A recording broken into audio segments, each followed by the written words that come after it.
Bene, torno a spiegare questa slide. Allora, come si svolgerà il webinar di oggi? Inizierò con una breve introduzione di Orion, passerò poi la parola a Riccardo per un overview di Trios, poi sarà il momento di Kerstin, che tratterà l'argomento oggetto del webinar di oggi, presentando le specifiche tecniche del sensore Opus, case study e applicazioni. E durante la presentazione Kerstin lascerà spazio per alcune domande che vi chiedo di porre per iscritto via chat, sia in italiano che in inglese, come preferite. Comunque al termine della presentazione ci sarà il tempo per domande e approfondimenti.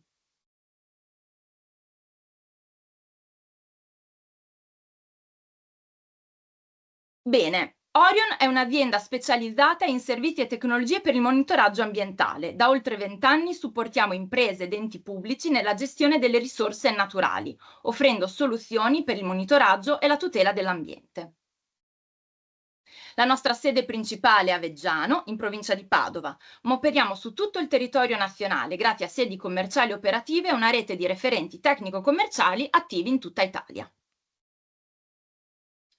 Inoltre, dal 2024 Orion fa parte di un gruppo che riunisce diverse realtà e competenze per offrire soluzioni ambientali più complete. All'interno di Orion, la business unit WOTEC di cui faccio parte, si occupa specificatamente di tecnologie per il controllo delle acque, proponendo strumenti e sistemi per l'analisi e il monitoraggio di fiumi, laghi, mari e reti idriche. Offriamo anche servizio di supporto agli utilizzatori. In particolare, i nostri tecnici specializzati si occupano della manutenzione e della taratura della nostra strumentazione. Forniamo inoltre corsi di formazione strutturati specificatamente sulle necessità dell'utente. Perché abbiamo deciso di fare questo webinar? Abbiamo deciso di organizzare questo webinar insieme a Trios perché riteniamo fondamentale approfondire come le loro soluzioni possano contribuire a un monitoraggio più efficace della qualità delle acque marine, potendo fornire soluzioni per il controllo dei nitrati che rappresentano un parametro molto importante per la valutazione degli impatti antropici sugli ecosistemi marini. L'obiettivo di oggi è quindi condividere conoscenze, esperienze e soluzioni su come migliorare le pratiche di monitoraggio mirate alla valutazione di un parametro tanto critico.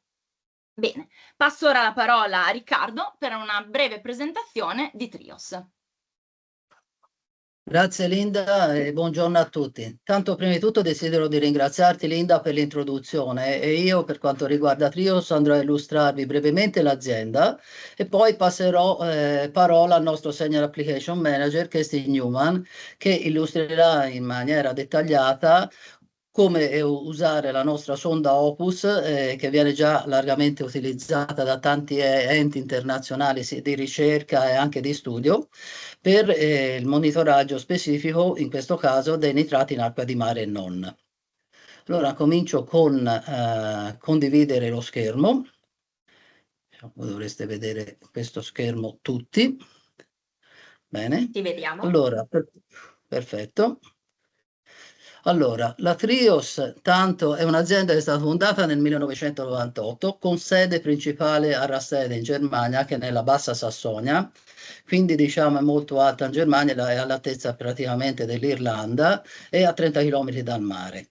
Attualmente diciamo ha oltre 100 dipendenti, un fatturato che va circa attorno ai 30 milioni di euro.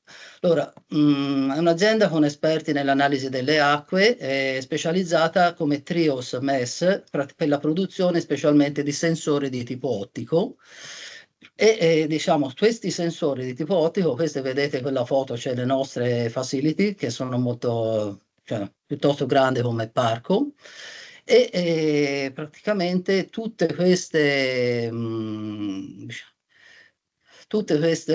i prodotti nostri dell'azienda Trios sono fatte interamente, costruite, assemblate, tarate, calibrate nei nostri laboratori in Germania.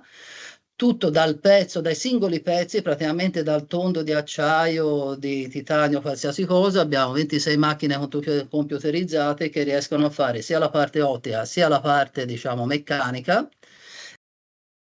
di qualità e poi contestaggio in laboratorio chimico attrezzato per ogni singola sonda.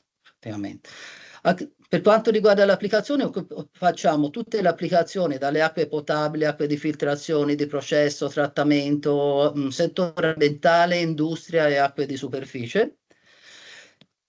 Per quanto riguarda il monitoraggio ambientale, per le superfici abbiamo sensori per alghe, cianobatteria, polveromatiche, idrocarburi policromatici, oli in acqua, torbidità, nutrienti. Per quanto riguarda le acque marine, l'azienda diciamo, è nata principalmente con i primi modelli proprio in acque di mare per gli studiosi, per i ricercatori, e abbiamo delle sonde che arrivano in deep sea fino a 6.000 metri di profondità.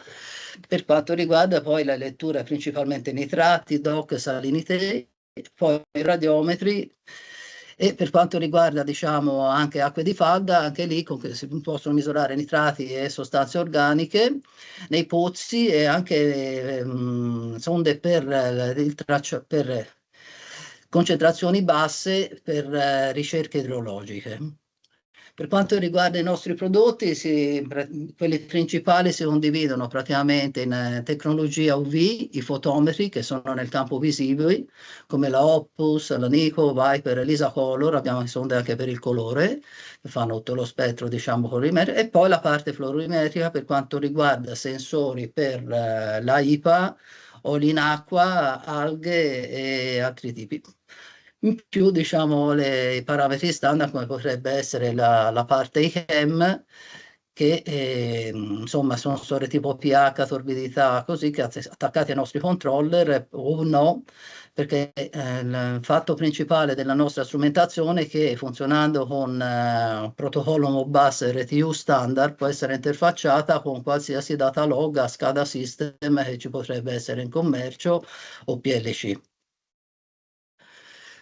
Un altro strumento che è sempre basato sulla ricerca sono i radiometri, che sono per applicazioni ambientali, che sono nati per misurare le radiazioni UV o le radianze nel campo del range UV, del visibile, della parte visibile e non praticamente. Ma ora diciamo concentriamoci un attimo sul soggetto di questo webinar, che riguarda in particolare la nostra sonda Trios, che è una sonda UV spettrofotometrica che vi può dare praticamente una picture, una foto istantanea, essendo uno spettrometro a largo raggio di 256 canali, praticamente vi può dare proprio un'immagine di quello che è la qualità dell'acqua e dei parametri che andiamo a analizzare. E quindi praticamente per andare in profondità a questo faccio altro che introdurre la mia collega, praticamente Kirsty Newman, che è per disegno un application manager in Trios. Trios abbiamo quello che si chiama Trios Academy, e lei è praticamente il manager di questa parte scientifica tecnica, il quale vi guiderà attraverso il funzionamento, principi e applicazioni in campo, alcuni tips per quanto riguarda questo tipo di monitoraggio dei nitrati nell'acqua di mare. So now I'm going to introduce you Mr. Kerstin Newman, our senior application manager from Trios, Germany, she will introduce you to this monitoring specification, characteristic, and case study which has been done worldwide also with this probe. So, Kerstin, are you ready? So I can finish to share my screen? I'm ready, steady. Let's go. All right, thank you. So Thank you. Here we are, and it's all yours. Thank you very much, and I'll speak to you later. Oh, thank you all, and buongiorno tutti. That's all the Italian I'm able to speak. I'm sorry, I switched to English now. Hopefully, is everything understandable for you? I will make in between my presentation small breaks where I ask you, are there some questions left? So please be free or feel free to ask if there is something you want to be answered. Anyway, after the presentation, there will be still time for questions. I will share my screen now because I have my presentation here locally. So yeah, I hope it works for you all. You should see it now. Thank you. Yeah, today we are focusing on marine application and our special photometer Opus here. And before I go to the examples where we have installed it already and which are the experiences, I would like to introduce you to the Opus itself, because in marine application, there are special conditions. You cannot easily take any nitrate sensor, any optical nitrate sensor, because of the interferences in seawaters. So I would like you to understand also what we are doing with the Opus and why it's so special. Maybe you've heard about the sensor already because it's widespread use, and the big advantage of our Opus sensor that is a simultaneous measurement of a numerous of parameters. So you have, for example, nitrate, nitrite, BOD, and the other organic sum parameters, and much more. So with one picture of the water, you get a lot of information without any chemicals or anything else.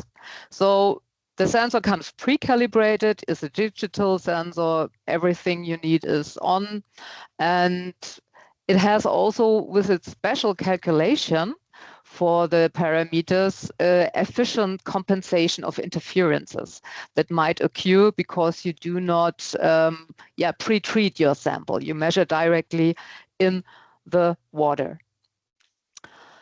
Which parameters we are talking about? Yeah, on the one hand, we have the standard parameters you might have heard about now already. So nitrate above all, but also nitrite is very important, for example, in wastewater treatment. Then the organic sum parameters, COD, BOD, and so on. As well as hydrogen sulfide, for example, is also a parameter of choice you can have in some applications. And the more special ones that are normally not seen, but they might interfere, are humic acids, bromide, carbonates, chloride, ozone. Yeah, when it comes to ozonation, ozone has also a very good absorption spectrum. And in principle, you can measure everything that is absorbing in the UV range.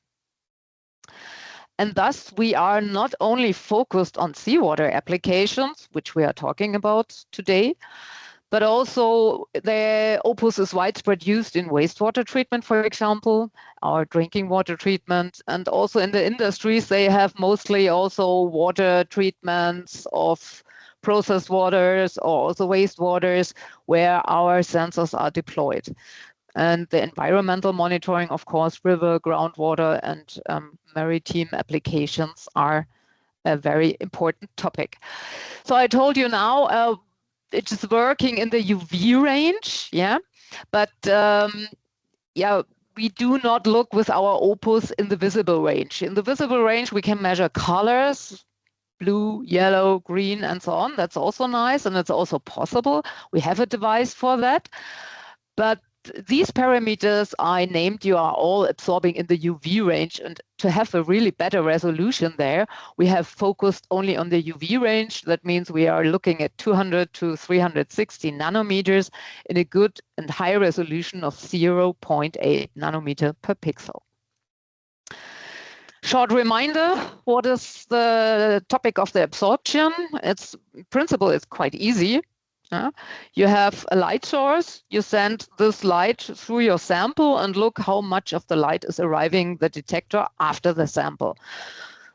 You measure the intensity with a detector that gives you normally a number of counts, stream, or you could count, say, I count the light particles there.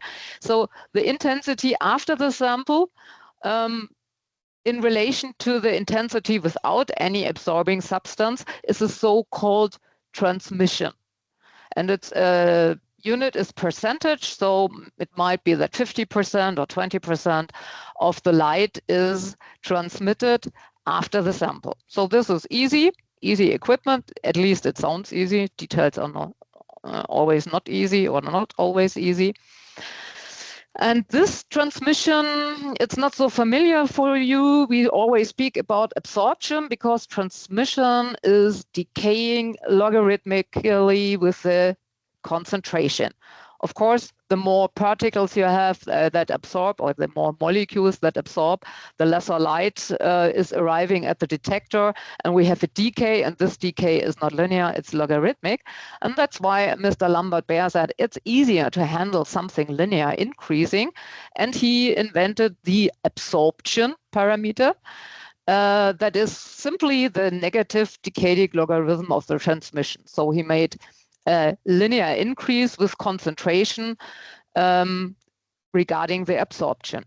That means we have luckily a linear relationship between absorption and concentration, and that's the reason why we can easily measure any, for example, nitrate concentration if we measure its absorption. Also, the path length is a topic, because the path length, normally in the laboratory photometer, it would be the thickness of your cuvette. So there often centimeter cuvette is used, but you can imagine the more or the broader the path length is, the more molecules are absorbing, and that is also increasing or decreasing the absorption. So this was easy, and we worked directly with the effect of light, no chemicals used. Yeah, we don't have to recalibrate because this absorption behavior stays stable. It's not drifting like in the pH measurement, where we have to often recalibrate to get a proper reading. What is the topic that makes the Opus so special? We have a closer look into our sensor. So we really make with a xenon flash lamp light that we are using here, because it has enough intensity in the UV range and gives us every wavelength in the UV range. We have a light flash, so it's not a really continuous measurement. We have measuring intervals. You can set, for example, to 1 minute, 2 minutes, 5 minutes, anything. And with every flash, you get a so-called picture or fingerprint of your sample. And this fingerprint you get because we're using as a detector the photometer that is splitting the light in the different wavelengths, so that we have for every wavelength a discrete information. Our sensor build-up is easy, like absorption measurement is normally in a 180-degree angle, and the light source sends the original light through our sample, and the sample here is in between these two so-called lens sockets. If I go back, you see the whole sensor, and there's a gap in the sensor, and here is the measurement taking place. That means your sample is in here. You can throw the complete sensor in the water, or you can use a flow cell. Anyway, this path is filled with the water sample and measured, and afterwards we focus our light after the sample into our photometer device. The path length here of this photometer can be changed, of course, because we have to adapt for the separates or for the different measuring ranges. And on such a device, we can change the path length between 0.3 and 10 millimeters, and that can be done on site. So if you were unlucky with your ordered sensor and with your order measuring range, you could really change it on site. So that's really an advantage. But if you have chosen everything properly, you would get such information if you measure a simple nitrate standard solution. So there's a water and nitrate inside and nothing else. So that's always easy. And you would get such a picture from our absorption spectra from the Opus. That's really a Opus spectra. We have the wavelength range here, 200 to 360 nanometer. And these are different concentrations of nitrate standard, beginning from 0.5 to 2.0 milligram per liter nitrogen from the nitrate. As you can see, the absorption spectra is not really a sharp peak. It covers a widespread range, so from about 200 nanometer, the maximum, to let's say 250, 260 nanometer. Afterwards is nearly no detection anymore. So if you go with this simple sensor, if you would go here and say, okay, I have a sensor that has no photometer included, but I only look at the 210 nanometer, I would perfectly be able to measure the concentration of nitrate if there is nothing else in the water. So these are the simple so-called NOx sensors. We have a NICO. NICO is looking at 212 nanometers. So other competitors also have like nitratax or something like that. They are looking only at a special wavelength. And that is always a good tool if it comes to easy applications without interferences. Yeah, but the reality often is different. And we do not have only nitrate in the water. And if you are in an environment, we never know, especially what's contributing to this absorption. So what a real spectrum, for example, that you say here on this slide from wastewater is looking like, is very uncharacteristic. You see here, it never goes to 0. And then here is a little bit of shoulder around 360 and it increases. And you never know, it's not looking like nitrate. You never know what's contributing to this spectrum. But in fact, we have the sum of many absorbing substances that are summing up to this spectrum, and that could be, for example, salts. So the yellow area is coming from salt absorption, for example, carbonates. Then our familiar nitrate spectrum, that's looking quite different here. But if you have nitrite in your sample and you see it's looking quite like the nitrate, NO2 and NO3 are not only chemical similar, they are also similar in spectral behavior, so they are strongly overlapping. But there are also a lot of organic substances which contribute to absorption spectra, and organic substances can be anything. We have it here shown as an average as this green, very broad absorption band. Last but not least, also turbidity is interfering. So it's not really an absorption, much more a scattering effect. But anyway, the light that arrives at the detector is diminished also by scattering because of particles. And this is not dependent on the wavelength. So this is contributing at every wavelength to our absorption spectra. You see, there could be a lot of stuff, and that's not all what I've shown here, that can cause your measured absorption spectrum. So in a real sample, it's not sufficient to have only the spectra. You have to have a special calculation which single parameters are contributing to this UV spectra. And we have a very special LSA analysis tool that is working on the absorption spectra to give you as output the parameters of your request. I cannot explain in this presentation how it's working precisely. We can, or we do this when you visit us and at our basic training, for example, in Rastede. So all our partners are welcome to have a training in Rastede, and there we go really into detail and also can explain how this LSA tool is working. But you have to have on mind that the LSA is very special to trios, so nobody else is doing it that way. Every company has its own kind of calculation, and we have a very good experience with our LSA package and analyzing tool, giving you good information in difficult applications even. Yeah, but what makes the seawater so difficult is one thing is the salinity. So you all know there is a parameter called PSU that is standing for the salinity and principal salinity unit. And it's around 35. It is the same like 35 gram per liter of salinity in the ocean water. So that's an average value around the world. Some maritime seas are lower in salinity, like for example the Baltic Sea. That's really more, it's part partly like a lake, partly like an ocean. There we have around, I think it was 17 or something like that, so half of the average salinity. But anyway, that is a thing in that high concentration.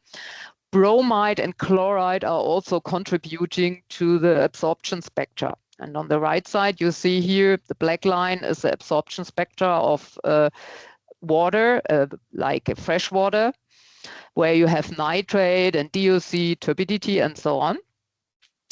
And what contributes to a spectrum where when it has a lot of salinity, like the 35 PSU, it is the violet line here, absorption spectra. You see there's a very steep increase in the far UV range that is coming from these salts, mostly bromide and chloride.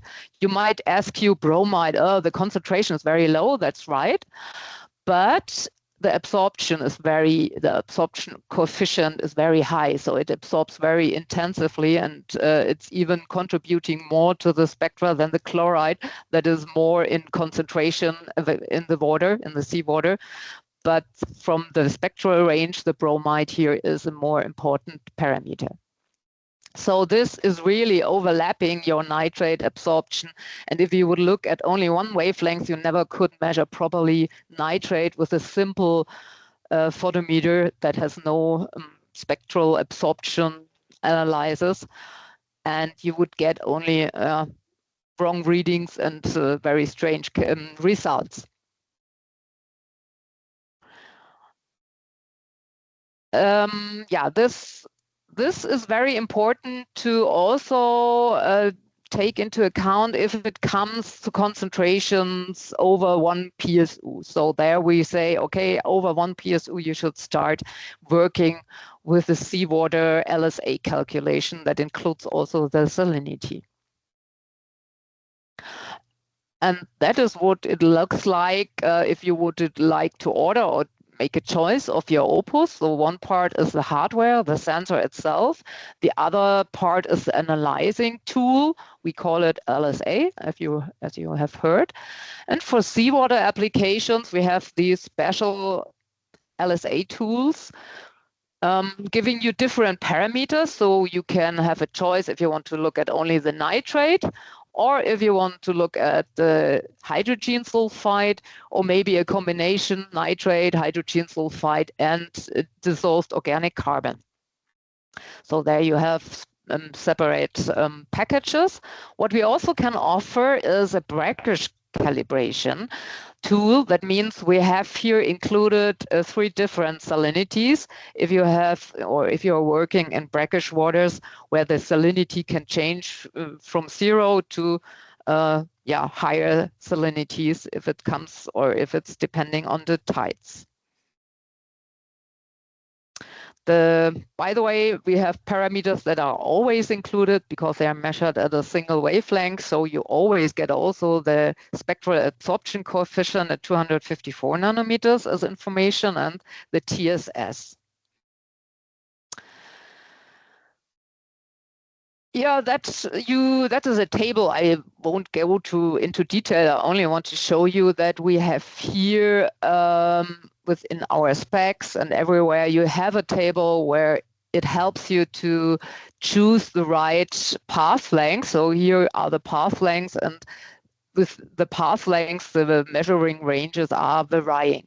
That means the absorbance itself should lie always around or maximum 2.2 absorption units, but that is only raw data. What you are interested in are maybe the nitrates.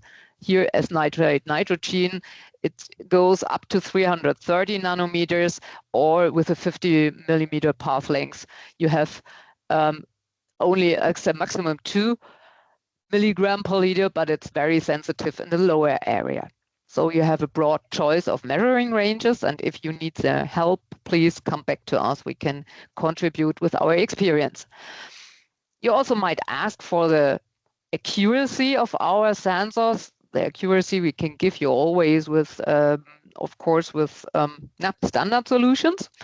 And it is also depending on the path length of the sensor. For example, For nitrate nitrogen, if you have a 1 millimeter path length, we have a detection limit of 0.3 milligram per liter.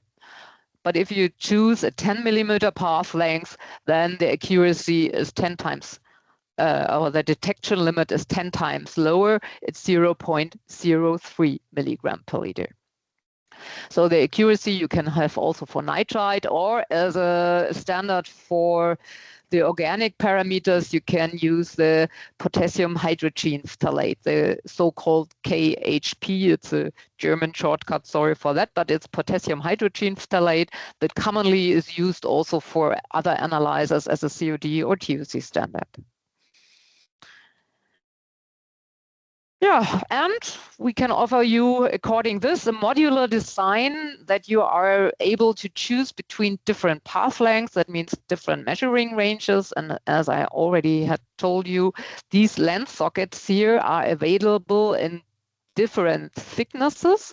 So you, even by screwing them off and mounting a new one with maybe a broader lens socket here, then you can change the path length on site. If you use this distance holder, you have 0.3 to 10 millimeter path length available. And if you choose here the longer distance holder, then you have 10, 20 or 50 millimeter path lengths you can arrange with the sensor.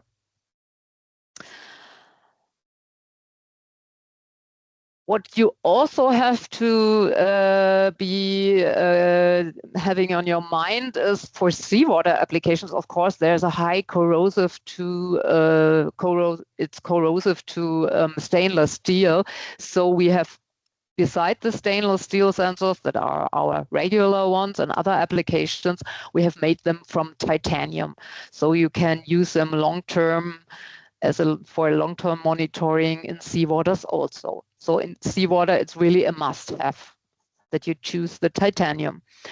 And usually, as the cable that's coming out from the sensor where you can get the data is, we have a fixed cable here. This fixed cable you can use down to 30 meters. It's the connection is watertight to 3 bar. But if you want to go lower, you should choose this subcon plug, and then you can really go down to very high pressure. For example, our deep sea housing for deep sea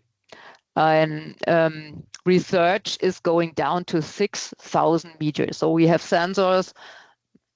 There are not so many we sold there, but we have sold sensors for research in deep sea applications down to 6,000 meters. And yeah, you can imagine Trios knows how to make sensors watertight. But these housing are a little bit bigger than if you're going down from 300 meters to 6,000, so we have to use special housings.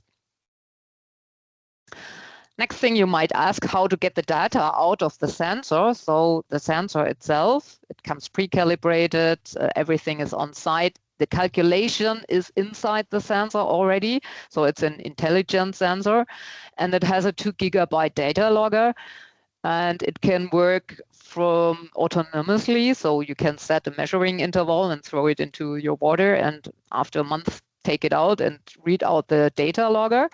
For that, you need access to it, and there we have a G2 interface box as a connector, but to your maybe notebook or even to your handy.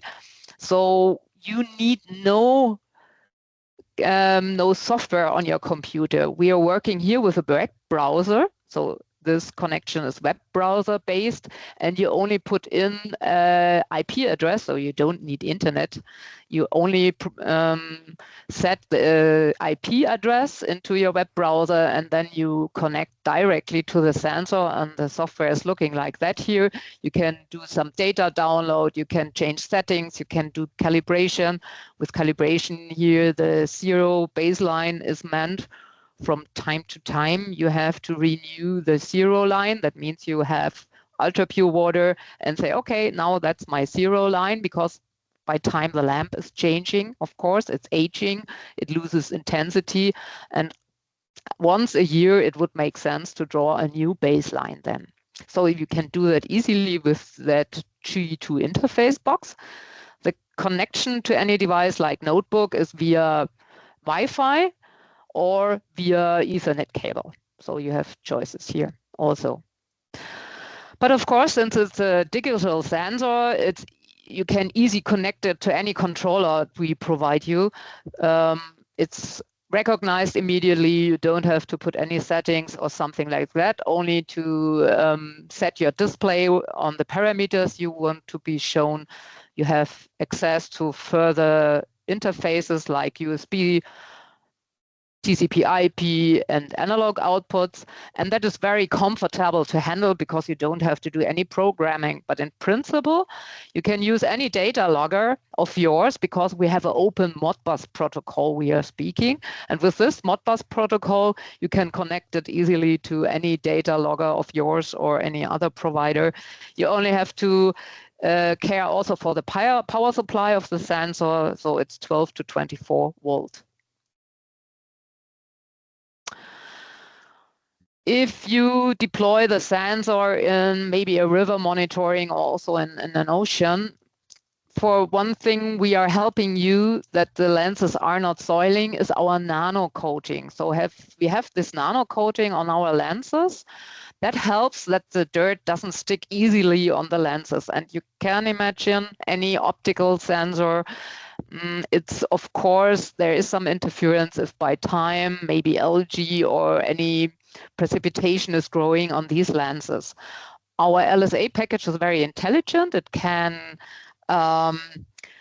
compensate for a long time this dirt, but yeah, of course, at some point it will start to interfere. And that's why we offer you additionally a possibility of automatic cleaning if needed. You can have a compressed air cleaning here.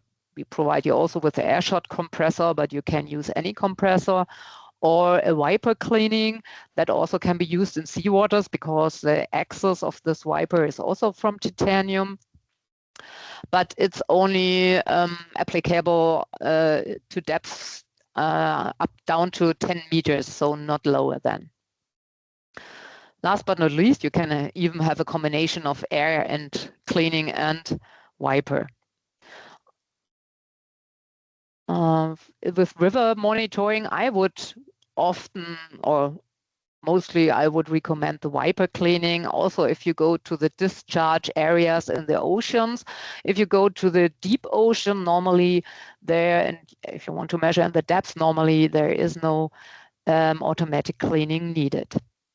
Anyway, this is a picture here from real life, and it's from wastewater, and you can see wastewater is really a challenging application, but it works here very fine. That is a picture from an inlet sensor. It's a smaller one, the Lisa, but anyway, the wiper is really capable of cleaning only the lenses of these lens sockets, not the whole sensor, of course. That's not needed.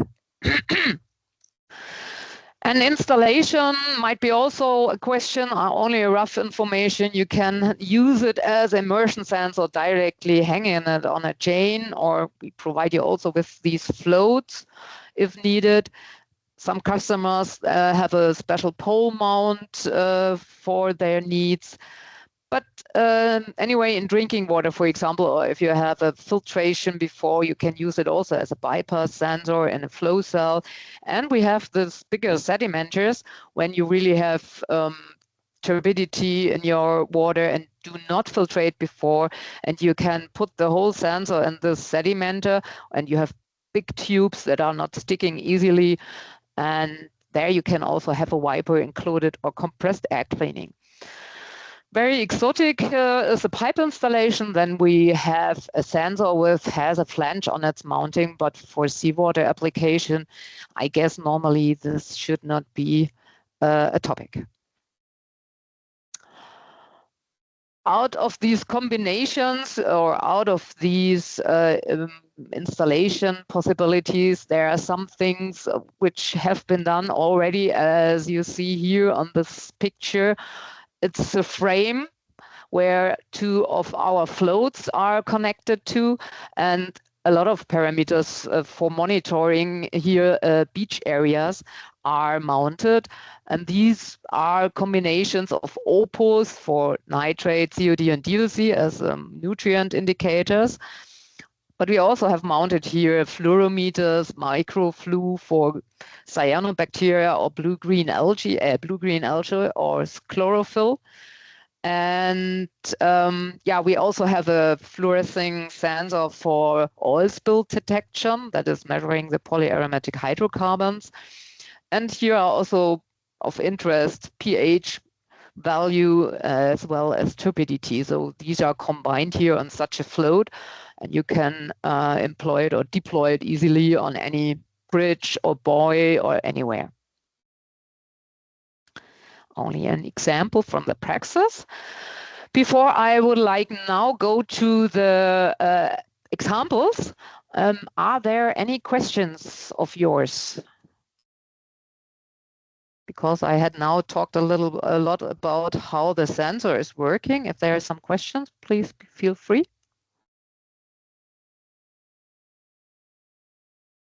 So if there are none, we can also answer them at the end of our presentation. Let's go to the real world. So seawater application or marine application, as we call it, is really where TRIOS is born in. We were founded, as you have heard, already in 1998, and our first sensor was the Ramses radiometer.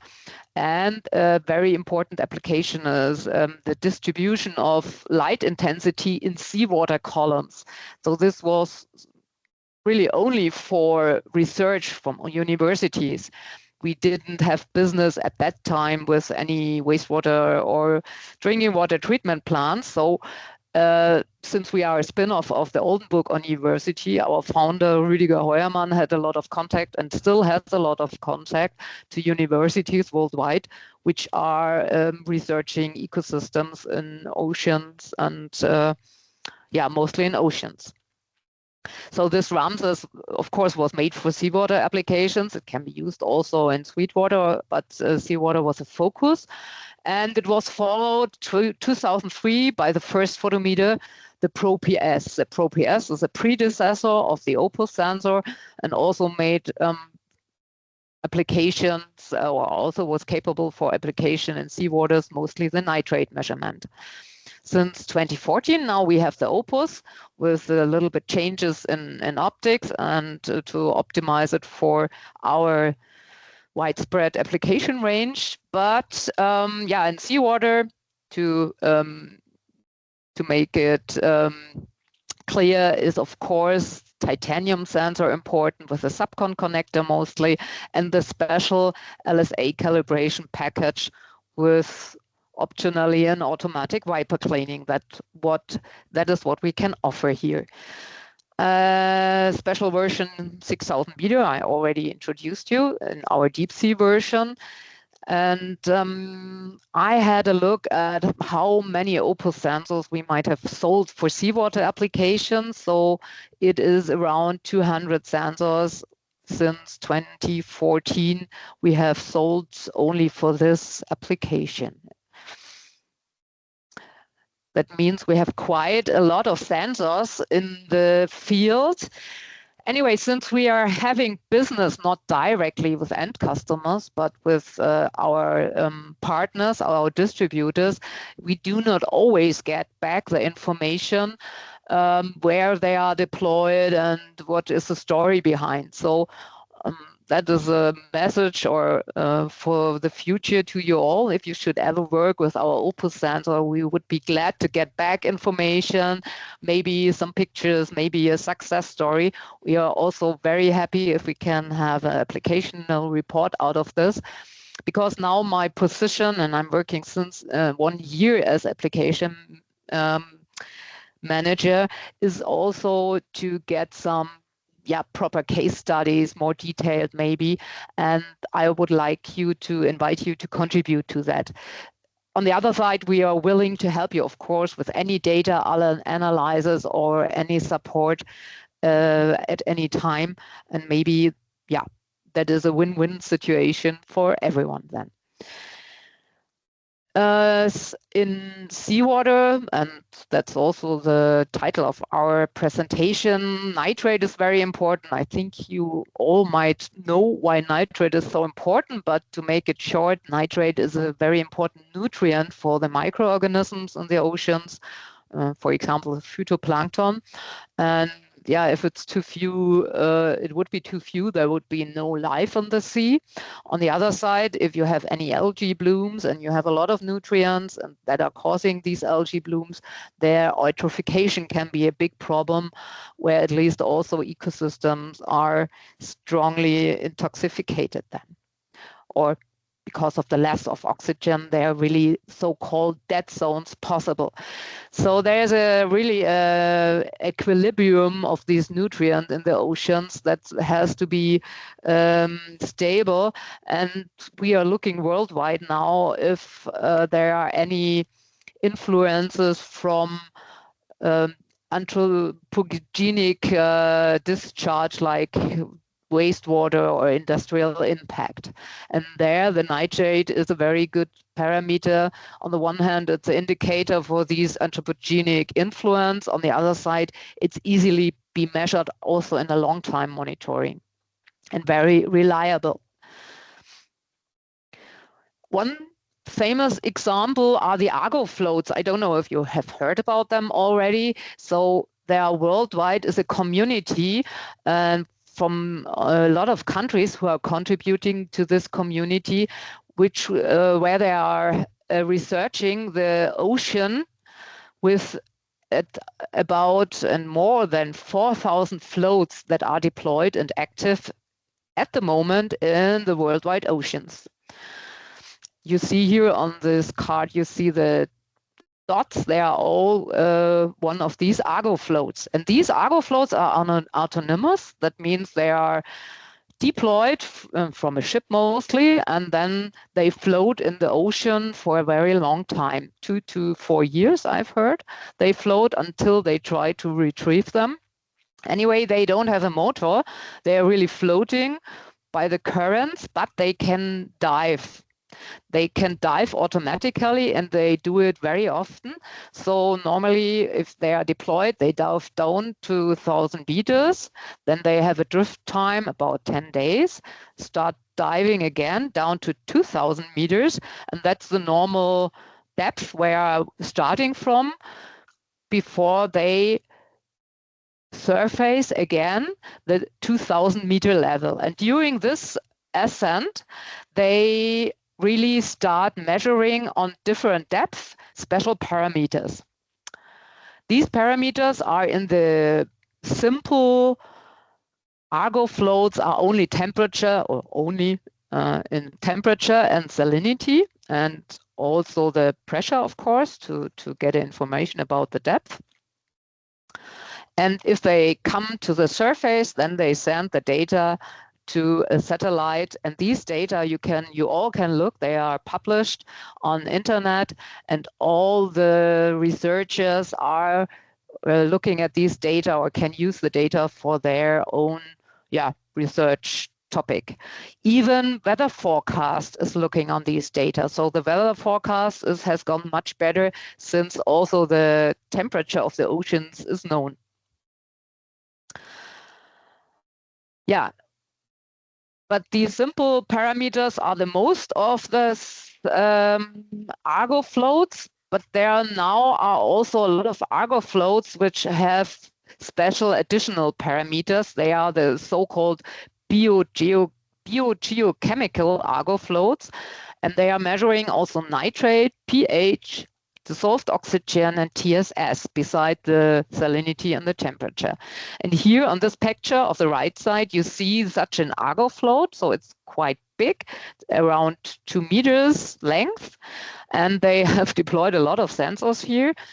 For example, you see here clearly the opus on the side. So I have made it a little, I zoomed it out a little bit.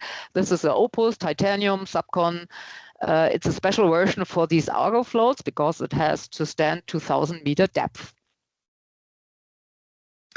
And now we have, I think, these biogeochemical Argo floats are quite new because they of course had to test them severely, all the equipment there that is stable, reliable, that it can work such a long time without any maintenance. And you can imagine such an Argo float, such a geochemical one, costs I think around 100 to 200,000 euro. And if you want to deploy it for working 2 years, yeah, you want to know that the instruments on it are really working. So there was research and tests of the institutes here in Germany, and they had the Opus as a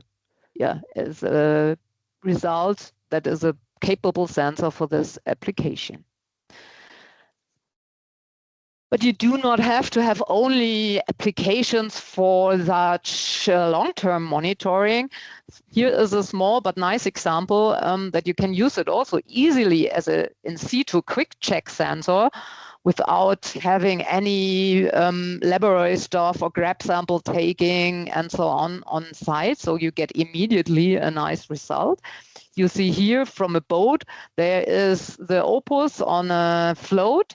It's torn behind the boat, but please, the picture is not a really nice one. You shouldn't use the cable. Anyway, the cable really holds a long time, but not forever maybe. I would choose a chain here, of course, connecting it to the float, not the cable of the sensor. But anyway, there's no hard stream.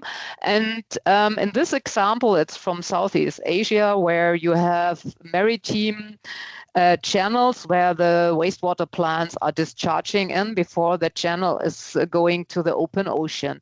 And they want to monitor here the impact of these discharges. So they started their boat first at the creek area here. They could see from view that there are algae and turbidity, and that they know that there are outfalls of wastewater plants. And they started here measuring for some time. So it's about 1 hour. They made some measurements. Nitrate, TSS, and DOC were quite high as expected near these outfalls. And then they went with a boat to the open sea channels. It's still not the open sea, but there the seawater influence is much higher. And they saw really the very hard drop to lower readings for all the parameters, TSS, DOC, and nitrate, as is expected if the influence of the ocean water is higher. But here also we have, of course, a salinity compensation behind, and we have to work with a seawater LSA. So this topic, impact of discharges of wastewater plants or river mouths to the ocean, outfalls to the ocean, is very important in another very famous application where also our Opus sensors are deployed. That means the Great Barrier Reef water quality monitoring program. You all have heard about the Great Barrier Reef. It suffers hardly from bleach of the corals, and mostly also because of increasing temperatures. But not only the temperatures are a problem to the Great Barrier Reef, also the land runoff, especially during flood events, is a very big problem, because you see here a plan of the eastern coast of Australia, that is the Queensland area, and before that, very near, is that blue line here is the Great Barrier Reef, and you have here impact from areas where intensive agriculture is worked on, so sugarcane, beef cattle, and so on.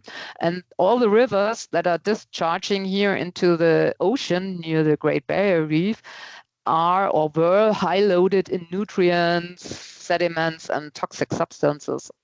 So the government of Queensland started some years ago already a long-term program in cooperation with agricultural companies and industries to enhance the river quality, so to make the wastewater treatment better and so on.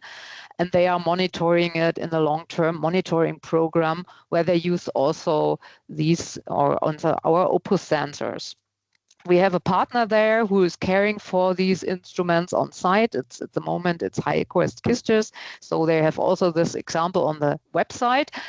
We have at all 15 Opus sensors deployed here or mounted here for this task in the Great Barrier Reef, and they are of course working mostly on nitrate and DOC, because the targets they are looking for is sediment, but also dissolved inorganic nitrogen to be measured, particular nitrogen and phosphorus. And they are also looking at pesticides that are toxic to that Great Barrier Reef.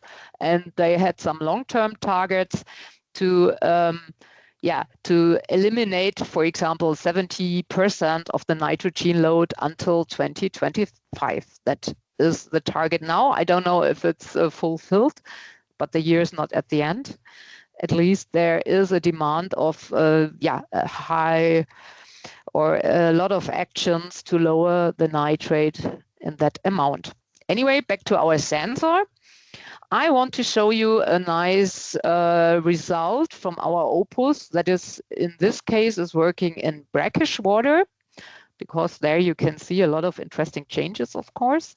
That means the sensor is deployed in an estuary where, freshwater and ocean water is changing with the tidals, of course. And you can see that very nice in our sensor also. We have here a time range of 2 weeks, and every day is one line here. And we have displayed salinity, DOC as a salinity as a green line, DOC the red one, and nitrate, nitrogen as the blue line. And as you can see and is expected, the salinity here changes daily. During the high tide, it gets higher, and during low tide is rather low, dropping nearly to freshwater. And with it, also the nitrite is dropping down if the seawater is coming in. That is, of course, plausible if you have a high load in the river and the ocean water is more diluted and you have changing, the flood is coming in, then the cleaner water is to be measured then. And this is a nice picture where you can see it's very plausible and reliable measurement. But in fact, of course, these sensors are working 4 hours normally. So that is the point where I would like to stop with my presentations. Only I think you have seen that Opus is very capable in many applications, but also especially in seawater applications. It's widespread used also from researchers in long-time monitoring, and we deliver you really a high-quality sensor that's easy to handle and that has a reliable LSA package for analyzing also in difficult application and in complex water matrices. And last but not least, we do our best to give you the best support, also contributing here to this presentation. And thank you very much for your attention. Yep. So if you want to, you are of course... Thank you, Kerstin. Grazie a tutti quanti. Abbiamo ricevuto, we have received some questions during the presentation. I'm gonna read them to you. Thank you. Do you have a spectra for chlorophyll? I guess we have, yeah. Our R&D department has a lot of spectra for chlorophyll, but is more... I think the question was more, do we have a sensor for chlorophyll? As a chlorophyll is absorbing light, that's right. We could use Opus here also, but more selective is here the fluorescence sensor, because chlorophyll is also fluorescing very hard, and normally we do it via fluorescence measurement. But to give fluorescence light, it also has to absorb light, and we could also measure it with absorption theoretically, but in practice, it's done via fluorescence. We have the microflu here for chlorophyll, and that's widespread used, yes. Okay, next question. Are there any particular issues or recommendations to follow when operating in high saline waters? Over 39 PSU. Yeah, you can, so 35 is only the average. Of course, you can have the photometer also in higher salinity. Maybe you have choose that when it's very high, the impact, you have to choose a little bit smaller path lengths. It's always better than to have the bigger one, because the salinity would override your absorption then. That is the only thing you should be aware. If you 39 is not so much far away from 35, so I would recommend nothing special. But if it gets even higher, like in the Dead Sea, for example, I would recommend checking the path length. That's the only thing. Yeah. Okay, thank you. Another question, quite a long one. I would like to know if the spectra can be fully extracted in order to study other wavelengths for investigating correlation with parameters different from those indicated. Yeah, the spectra are the original basic measurement we are doing, and you can also download it from the sensor. So they are always stored with every measurement. You have the parameters of your request, the table you have seen. But for researchers like the university, the spectra are very important, and the spectra are also stored, and you easily can read them out and work on them for yourself. But the measuring range from 200 to 360 nanometer, it's fixed. We have also the possibility to go in the visible area with a Viper, for example, or in former days we had also an Opus UV-Vis sensor, but yeah, that would be on request then. Okay, thank you. But you get the spectra, yeah. Okay, thank you. What are the maximum cable lengths available? Yeah, the maximum cable length available, we have with the subcon connector, for example, you can have a cable 300 meters, 400 meters, and so on. The only thing is the power supply must be 24 volt if you go to higher wave cable length. And of course, the data transmission, you should check if it's still working. If you have Modbus, normally Modbus can be transferred via 1,000 meters, something like that, but we didn't have checked that. In my presentation, you have seen a maximum of 150 meter that we have checked, but we have applications where people work with much longer cables. So it depends on the demand. So you have to have a power supply of 24 volts, not 12 volts. And maybe if you store the data directly in the sensor, then that's not an issue. So you can use, I would say, up to some 100 meters cable length. Okay, thank you. Thank you. Sì, Other questions? aspettavo. No, no other question. Okay, thank you, Kirsten. Thank you so much. Thank you, Riccardo, if you want to add something. No, guarda, è stata una bella... Grazie a tutti per aver partecipato qui. Thank you, Kirsten, for your presentation. It was very nice.